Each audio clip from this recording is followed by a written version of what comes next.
Top diplomats of South Korea, the U.S. and Japan met over the weekend and agreed to tighten their ties in addressing security issues, including bringing about the complete denuclearization of North Korea. Our foreign affairs correspondent Bae Eun-ji has more.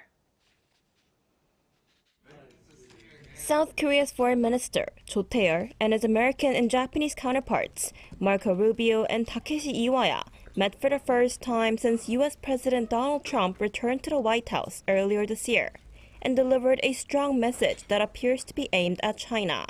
In a joint statement, they expressed their support for Taiwan's meaningful participation in appropriate international organizations. That detail, which could upset China, has never been included in a joint statement by the three countries before.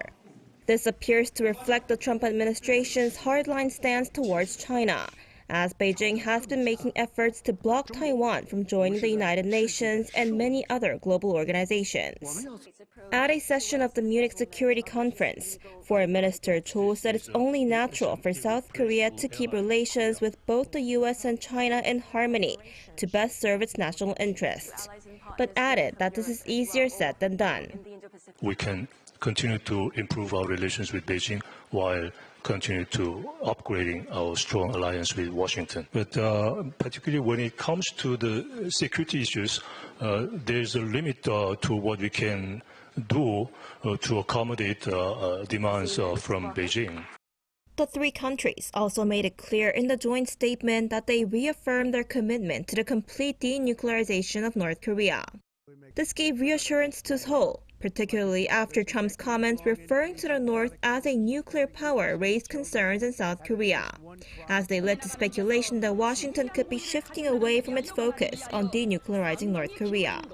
And before the trilateral talks, Cho and Rubio held a separate meeting for about 40 minutes, where they agreed to closely cooperate on deterring North Korean threats. The two sides also reaffirmed that their alliance will continue to remain strong throughout Trump's second term in office, with Rubio reiterating his confidence in South Korea's acting president. Speaking to reporters in Munich, Cho said he expects the two countries to hold more high-level meetings, and that the government plans to consult with Washington on the issue of tariffs on steel and aluminum as soon as possible, to minimize possible damage to Korean companies. Bae Eun-ji, Arirang News.